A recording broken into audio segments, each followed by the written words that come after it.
కోటి దీపాల శోభతో మహాకోటి దీపోత్సవం ఖమ్మంలోని pavilion ground మైదానంలో జరుగుతుంది. ఖమ్మం ఇప్పుడు ఇలా కైలాసంగా మారింది. ఈ వేడుకలో మహేశ్వరుడికి అరుదైన హారతులు, విశేష పూజలు జరగనున్నాయి. అంతేకాదు మహాదేవుడికి తొలిసారి 11 కోట్ల దీప ప్రజ్వలన జరగనుంది. ఖమ్మంలో ప్రతి కుటుంబం, ప్రతి వీధి దీపోత్సవంలో భాగస్వామ్యం అవ్వడం విశేషం. మహా అద్భుతంగా జరుగుతున్న ఈ వేడుకను ప్రత్యక్ష ప్రసారం ద్వారా వీక్షిద్దాం.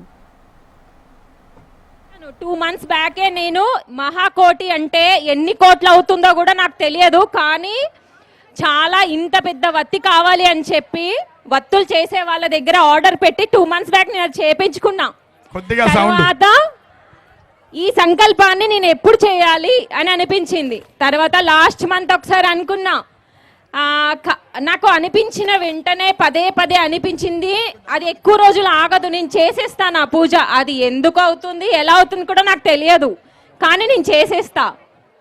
అలా 2 నెలల క్రితం అనుకున్న ఈ మహాకోటిని నేను ఆగి కార్తీక మాసం వచ్చింది. అది దేవుడు అనుకున్నట్టే ఈ నవంబర్ 16 ఈరోజు అది జరగడం, ఇక్కడ ఇంత పండుగలా జరగడం నిజంగా చాలా సంతోషంగా ఉంది.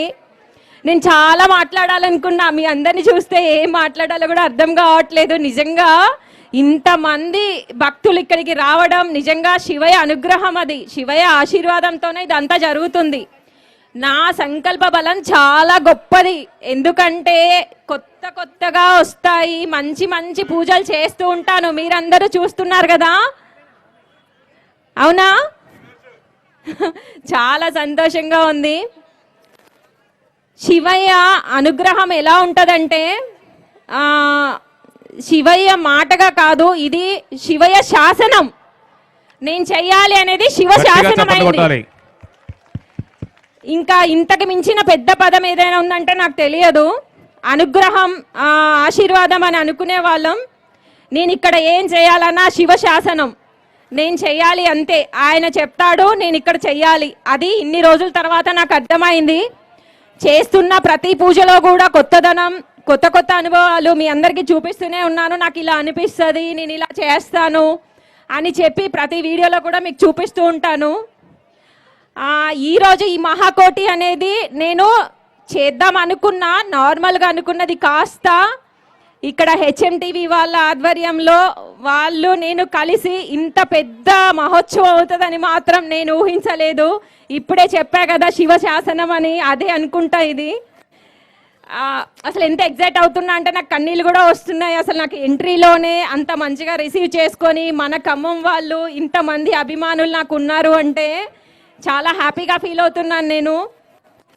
మేము ఈ కార్యక్రమం గురించి చాలా కష్టపడ్డామండి గత 10 రోజుల నుంచి కూడా. ఇప్పుడు చూసి ఆ కష్టం అంతా మర్చిపోయాం మేము. ఓం నమ శివాయ, ఓం నమ శివాయ, హర హర మహాదేవ.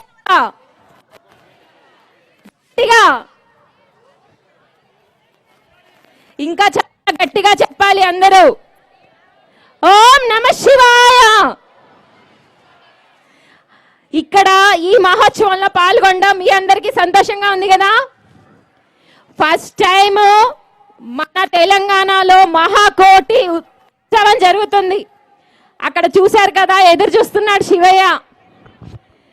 నా బిడ్డ ఎప్పుడు నేను సంకల్పం ఇచ్చాను, నా బిడ్డ ఇప్పుడు వెలిగించబోతుంది అని ఆయన నాకు చెప్తున్నట్టుంది. ఏదైనా అమ్మా నాన్న మన ఇంట్లో ఎలా అయితే మన పెద్దవాళ్ళు ఎలా చూసుకుంటారో నన్ను ఆ శివ పార్వతులు అలా చూసుకుంటారు.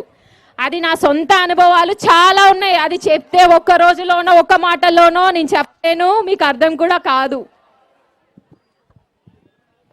సో ఇన్ని రోజుల తర్వాత 2 నెలల క్రితం నాకు ఎందుకు ఇచ్చాడా శివయ్య అనుకున్నా. ఇంత గొప్పగా నువ్వు చెయ్యాలి, ఇది ఫస్ట్ టైం చేస్తున్నావు, నువ్వు చిన్నగా చేసేది కాదు, అందరికీ తెలియాలి. నువ్వు ఏ పూజ చేసినా, మేము ఏ సంకల్పం ఇచ్చినా ఇప్పటి వరకు నువ్వు చేసేదే అందరూ చూస్తున్నారు. దీన్ని కూడా నువ్వు అందరికీ చూపించాలి.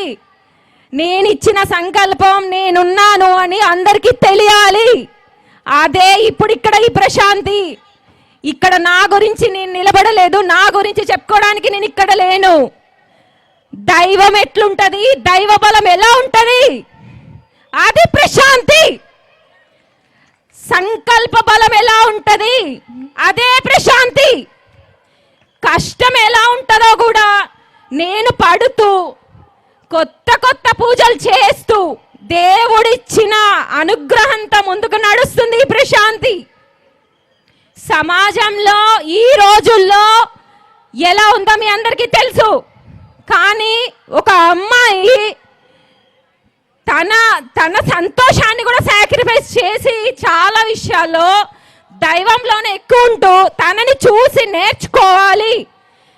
దైవం అంటే పక్కన ఉండి పక్కన కూర్చొని కాదు, మనతో నడిచేదే దైవం, మనలోనే ఉన్నది దైవం. అది నేను చూపిస్తున్నా.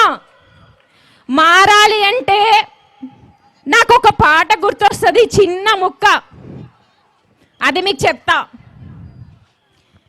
ఎవరో ఒకరు ఎప్పుడో అప్పుడు నడవరా ముందుగా అటో ఇటో ఎటో వైపు, అటో ఇటో ఎటో వైపు. మొదటివాడు ఎప్పుడు ఒక్కడే మరి, మొదటి అడుగు ఎప్పుడు ఒంటరే మరి. వెనుక వచ్చు వాళ్లకు దారి అయినది ఎవరో ఒకరు ఎప్పుడో అప్పుడు నడవరా ముందుగా అటో ఇటో ఎటో వైపు. ఇది కరెక్టా కాదా? నడుస్తున్నారు కదా.